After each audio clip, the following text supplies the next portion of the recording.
Hi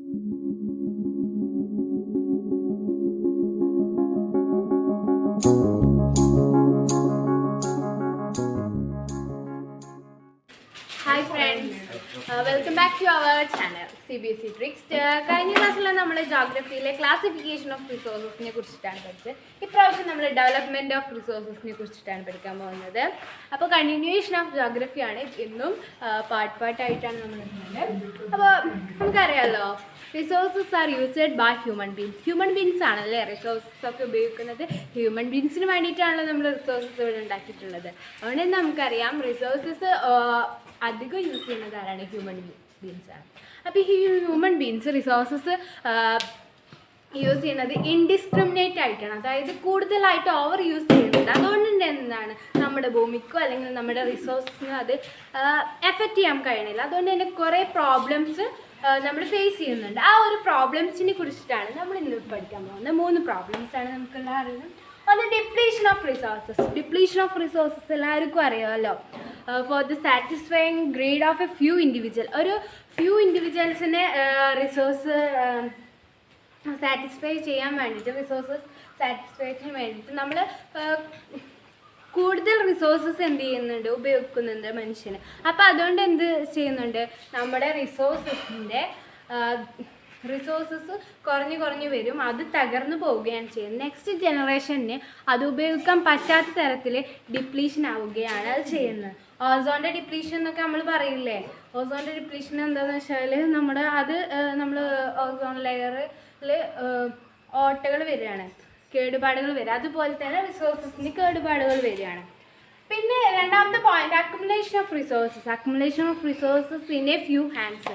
അതായത് കുറച്ച് ഹാൻഡ്സിൽ മാത്രമേ ഈ റിസോഴ്സസിൻ്റെ സാറ്റിസ്ഫിക്കേഷൻ നമ്മൾ കാണുന്നുള്ളൂ. കാരണം നമ്മുടെ ഒരു രാജ്യത്തുള്ളതാണ് റിച്ച് ആൻഡ് പുവർ എന്നുള്ള വേർതിരിവ്. അതുകൊണ്ട് തന്നെ കുറച്ച് ആൾക്കാർക്ക് മാത്രം റിസോഴ്സസ് എൻജോയ് ചെയ്യാൻ കഴിയുന്നുള്ളൂ. ആ ഒരു പ്രോബ്ലംസും നമ്മൾ ഫേസ് ചെയ്യുന്നുണ്ട്. പിന്നെ ഗ്ലോബൽ എക്കോളജിക്കൽ ക്രൈസിസ് നമ്മൾ ഫേസ് ചെയ്യുന്നുണ്ട്. കൂടുതലായിട്ട് ഓവർ യൂസ് ചെയ്യുമ്പോൾ എന്ത് ചെയ്യും, നമ്മുടെ എർത്തിന് പറ്റാത്ത രീതിയിലുള്ള ക്രൈസിസ് അല്ലെങ്കിൽ ഡിസാസ്റ്റേഴ്സ് വരും. എക്സാമ്പിൾസ് പറയുകയാണെങ്കിൽ ozone depletion, environment pollution, land degradation, ഇതൊക്കെ വരും. ഓസോണിൻ്റെ ഡിപ്ലീഷൻ വരും. പിന്നെ ലാൻഡ് ഡിഗ്രഡേഷൻ എന്ന് പറഞ്ഞാൽ ലാൻഡ് അങ്ങോട്ടും ഇങ്ങോട്ടും നമ്മൾ മൈനിങ് ഒക്കെ ചെയ്യുമ്പോൾ ലാൻഡിൻ്റെ എന്തെങ്കിലും ഫെർട്ടിലിറ്റി ഒക്കെ നഷ്ടപ്പെടും, അങ്ങനെയൊക്കെ ചെയ്യും. അപ്പോൾ ഇതാണ് നമ്മുടെ ഡെവലപ്മെൻറ്റ് ഓഫ് റിസോഴ്സസിൽ മെയിനായിട്ട് പറയുന്നത്. നമ്മൾ ഫേസ് ചെയ്യുന്ന പ്രോബ്ലംസിനെയാണ് നമ്മൾ പറയുന്നത്. ടോപ്പിക്കായിട്ടുള്ള റിസോഴ്സസ് പ്ലാനിങ് എന്നുള്ള ടോപ്പിക്കിലേക്ക് കിടക്കുകയാണ്. റിസോഴ്സസ് പ്ലാനിങ് എന്ന് പറഞ്ഞാൽ നമ്മൾ എന്തൊക്കെ റിസോഴ്സസ് ആണ് നമ്മൾ ഈ ഒരു രാജ്യത്ത് കൊണ്ടുവരേണ്ടത്, അല്ലെങ്കിൽ എത്ര ശതമാനം റിസോഴ്സസ് നമ്മൾ എൻജോയ് ചെയ്യണം, എത്ര ശതമാനം റിസോഴ്സസ് എൻജോയ് ചെയ്യേണ്ട. ഈ ഒരു റിസോഴ്സസ് പ്ലാനിങ് എന്ന് പറയുന്നത് നമ്മുടെ കൺട്രിക്ക് ഏറ്റവും ബെറ്റർ ആയിട്ടുള്ളതാണ്. കാരണം എന്താണെന്ന് വെച്ചാൽ നമുക്ക് സസ്റ്റൈനബിലിറ്റി വേണം. കാരണം അടുത്ത ജനറേഷനും ഒരു ഡാമേജും കൂടാതെ റിസോഴ്സസ് എൻജോയ് ചെയ്യാനുള്ള ഫെസിലിറ്റി നമ്മൾ ഒരുക്കണം. അതിന് വേണ്ടിയിട്ട് നമ്മുടെ റിസോഴ്സസിനെ നമ്മൾ യൂസ് ചെയ്യുന്നത് ലിമിറ്റ് ചെയ്യണം. അതിന് വേണ്ടിയിട്ടാണ് നമ്മൾ റിസോഴ്സ് പ്ലാനിങ് ചെയ്യുന്നത്. കാരണം എന്താണെന്ന് വെച്ചാൽ എത്ര ശതമാനം നമുക്ക് റിസോഴ്സസിൻ്റെ എൻജോയ് ഇപ്പം നടത്താൻ പറ്റും, ഫ്യൂച്ചറിൽ ഇനി എത്ര ആൾക്കാർക്ക് എത്ര പെർസെൻറ്റേജ് അതേ പെർസെൻറ്റേജ് കൊണ്ടുവരാൻ വേണ്ടിയിട്ട് നമ്മളത് അങ്ങനെ ചെയ്യുന്നത്. അതുകൊണ്ടാണ് നമ്മൾ പറയുന്നത് resource planning is essential for sustainable existence of all forms of life. ലൈഫിൻ്റെ എല്ലാ ഫോംസിനും, അതായത് ഹ്യൂമൻസിനും എല്ലാത്തിനും റിസോഴ്സസ് പ്ലാനിങ് എന്ന് പറയുന്നത് ഏറ്റവും ഇമ്പോർട്ടൻ്റ് ആയിട്ടുള്ളൊരു ഘടകമാണ്.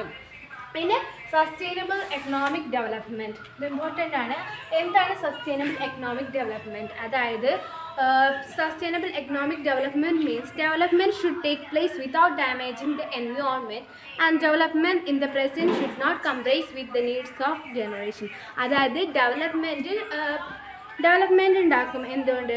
ഡാമേജ് എൻവയോൺമെൻറ്റിന് ഒരു തകരാറും വരാതെ ഡെവലപ്മെൻറ്റ് ഈ ഒരു പ്രസൻറ്റ് ടൈമിൽ കംപ്രൈസ് ചെയ്തിട്ട്, അതായത് ഫ്യൂച്ചർ ജനറേഷനും പാടെ എടുത്തു വെക്കാൻ, അതായത് ഈ എൻവയോൺമെൻറ്റ് ഇപ്പോൾ ഉള്ള എൻവയോൺമെൻറ്റിനെ ഒരു ഡാമേജും കൂടാതെ ഫ്യൂച്ചർ ജനറേഷനും വേണ്ടിയിട്ട് നമ്മൾ റിസോഴ്സസിനെ എടുത്തു വെക്കുന്നതിനാണ് എന്ന് പറയുന്നത് സസ്റ്റൈനബിൾ എക്കണോമിക് ഡെവലപ്മെൻറ്റ് എന്ന് പറയുന്നത്. അപ്പോൾ ഇനിയിപ്പോൾ നമുക്ക് ഇന്ത്യയുടെ റിസോഴ്സസ് പ്ലാനിങ്ങിന് അപ്പോൾ ഓക്കെ, നമ്മൾ റിസോഴ്സസ് പ്ലാനിങ് ഇൻ ഇന്ത്യനെ കുറിച്ചിട്ടാണ് ഇനി പഠിക്കാൻ പോകുന്നത്. ഇന്ത്യയിൽ തന്നെ എന്താണ് കുറേ റീജിയൻസ് ഉണ്ട് that can consider as A self sufficient in terms of availability of resources available ആയിട്ടുള്ള കുറേ റീജിയൻസ് ഇന്ത്യയിൽ തന്നെ ഉണ്ട്. അതിനെക്കുറിച്ചിട്ടാണ് നമ്മൾ പഠിക്കുന്നത്. റിസോഴ്സസ് എങ്ങനെയാണ് പ്ലാൻ ചെയ്യുന്നത്, ഇന്ത്യയിൽ എങ്ങനെയാണ് പ്ലാൻ ചെയ്യുന്നത്, എന്തൊക്കെയാണ് അതിൽ ഉൾപ്പെടുന്നത് എന്ന് കുറിച്ച് പഠിക്കാനാണ് റിസോഴ്സസ് പ്ലാനിങ് ഇൻ ഇന്ത്യ എന്ന് നമ്മൾ പഠിക്കുന്നത്. ഫസ്റ്റ് ഓഫ് ഓൾ തന്നെ നമ്മൾ എന്താണ് ചെയ്യുന്നത്, identification and inventory of resources. അതായത് റിസോഴ്സസിനെ ഐഡൻറ്റിഫൈ ചെയ്യുക, ഏത് റിസോഴ്സസ് ആണ്, ഏത് ഏരിയയിലാണ്, എങ്ങനെയാണ് അത് ടെക്നോളജി യൂസ് ചെയ്തിട്ട് അത് എങ്ങനെയാണ് നമ്മൾ അത് പുറത്തെടുക്കുന്നത്, അതിനെക്കുറിച്ചൊക്കെ പഠിക്കുന്നതാണ് identification and inventory resource. First of all എന്താണ്, ഏതാണ് ആ റിസോഴ്സസ് എന്ന് നമ്മൾ ഐഡൻറ്റിഫൈ ചെയ്യുക, പിന്നെ എങ്ങനെയാണ് അത് ഇൻവെൻറ്ററി ചെയ്യുക, അത് എങ്ങനെയാണ് നമുക്ക് എടുക്കാൻ കഴിയുക എന്നൊക്കെ നോക്കാം. സെക്കൻഡ് ആയിട്ടുള്ളത് ഇൻവോൾവിങ് എ പ്ലാനിങ് സ്ട്രക്ചർ. ഒരു പ്ലാനിങ് സ്ട്രക്ചർ എന്ത് ചെയ്യണം, നമ്മൾ ഇൻവോൾവ് ആക്കണം. ഇന്ന ഒരു സ്ട്രക്ചറിലൂടെ ഇന്നൊരു ടെക്നോളജി യൂസ് ചെയ്തിട്ട് ഇന്ന ടൈമിൽ അങ്ങനെയൊക്കെ പ്ലാൻ ചെയ്യുന്നതിനാണ് ഇൻവോൾവിങ് എ പ്ലാനിങ് സ്ട്രക്ചർ എന്ന് പറയുന്നത്. പിന്നെ മാച്ചിങ് ദ റിസോഴ്സസ് എന്ന് പറഞ്ഞാൽ ഡെവലപ്മെൻറ്റ്,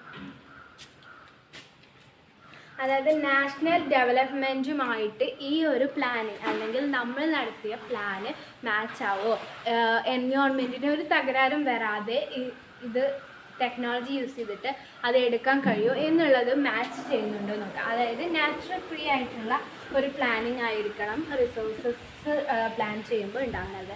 അതാണ് നമ്മൾ മാച്ചിങ് ദ റിസോഴ്സസ് എന്ന് പറയുന്നത്. ഇൻവോൾവിംഗ് പ്ലാനിങ് സ്ട്രക്ചർ എന്ന് പറഞ്ഞാൽ technology, skill, institutional setup, implementing resources development plan, ഇതൊക്കെ യൂസ് ചെയ്തത്. അതായത് ടെക്നോളജി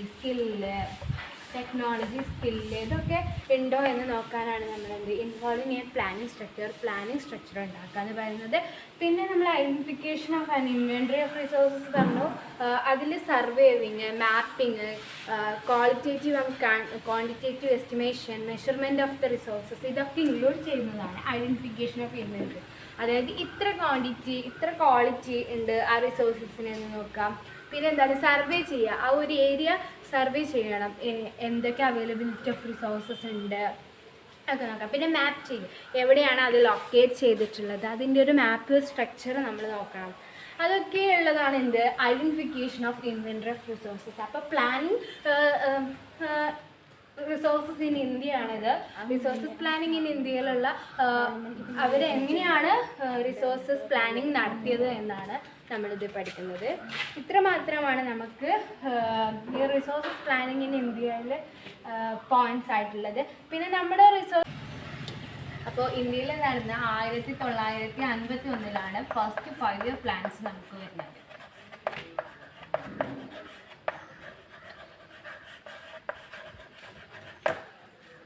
ഇതിൻ്റെ മെമ്പർ അല്ലെങ്കിൽ ആർക്കിടെക്ചർ റോബിൻസ് ആണ്, മഹാലോബിസസ് ആണ് ആർക്കിടെക്ചർ.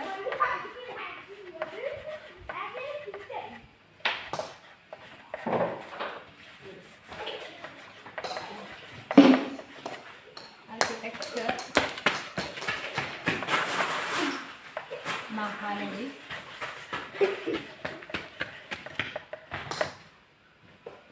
പിന്നെ ഇതിൻ്റെ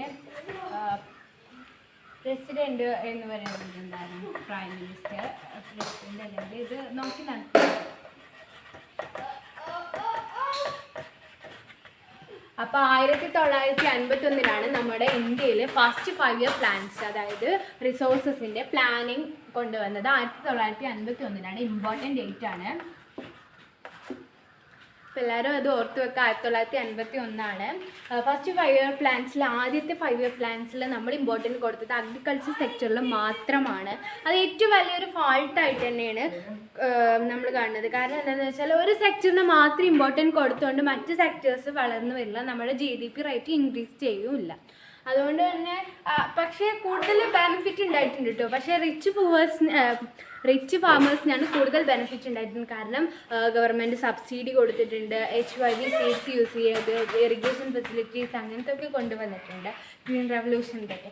പക്ഷേ എന്തായാലും റിച്ച് ഫാമേഴ്സിനാണ് ഇത് കൂടുതൽ ബെനിഫിറ്റ് ആയിട്ടുള്ളത്. കാരണം പവർ ഫാമേഴ്സിന് ഈ ഒരു നല്ല പ്രോഫിറ്റ് ഉണ്ടായെങ്കിലും പ്രോഫിറ്റ് ഉണ്ടായിക്കണമെങ്കിലും പക്ഷെ എന്താണ് അവർക്ക് അതിൻ്റെ കടം വീട്ടാൻ മാത്രമേ അതിന് സാധിച്ചുള്ളൂ. അതുകൊണ്ട് തന്നെ എന്താ പറയുക, വെജ് ഫാമേഴ്സിനാണ് കൂടുതൽ 5 ഇയർ പ്ലാൻസ് ബെനിഫിറ്റ് ആയിട്ടുള്ളത് ഫസ്റ്റ് ബാൻ. പിന്നെ രണ്ടാമത്തെ 5 ഇയർ പ്ലാൻസിൽ നമ്മൾ ഇമ്പോർട്ടൻറ്റ് കൊടുത്തിട്ടുള്ളത് ഇൻഡസ്ട്രിയൽ സെക്ടറിന് മാത്രമാണ്. അവിടെ അഗ്രികൾച്ചർ സെക്ടറിന് അവർ മാറ്റി വെച്ചു. അഗ്രികൾച്ചർ സെക്ടറിന് ഒരു ഇമ്പോർട്ടൻറ്റ് കൊടുത്തില്ല. അതുകൊണ്ട് തന്നെ എന്ത് ചെയ്തു, അഗ്രികൾച്ചർ സെക്ടർ ഡിമ്മായി. അതും ഒരു ഫോർബാക്ക് ആയിട്ടാണ് നമ്മൾ കാണുന്നത്. കാരണം എന്താണെന്ന് വെച്ചാൽ രണ്ട് സെക്ടറിനും ഒരേപോലെ ഇമ്പോർട്ടൻസ് കൊടുത്തിട്ടാണെങ്കിൽ രണ്ട് സെക്ടറും ഒരേപോലെ ഉയർന്നു വന്നിരുന്നു. ഇതിപ്പോൾ ഒരു സെക്ടറിന് ഇമ്പോർട്ടൻറ്റ് കൊടുക്കുമ്പോൾ ഒരു സെക്ടർ താഴ്ന്നു വരികയാണ് ചെയ്തത്. അതുകൊണ്ട് തന്നെ അതൊരു ഡ്രോബാക്ക് ആയിട്ട് തന്നെയാണ് നമ്മൾ കാണുന്നത്. പിന്നെ മൂന്നാമത്തെ സെക്ടറിൽ നമ്മൾ മൂന്നിനും സർവീസ് സെക്ടറിന് ഇമ്പോർട്ടൻസ് കൊടുത്തു.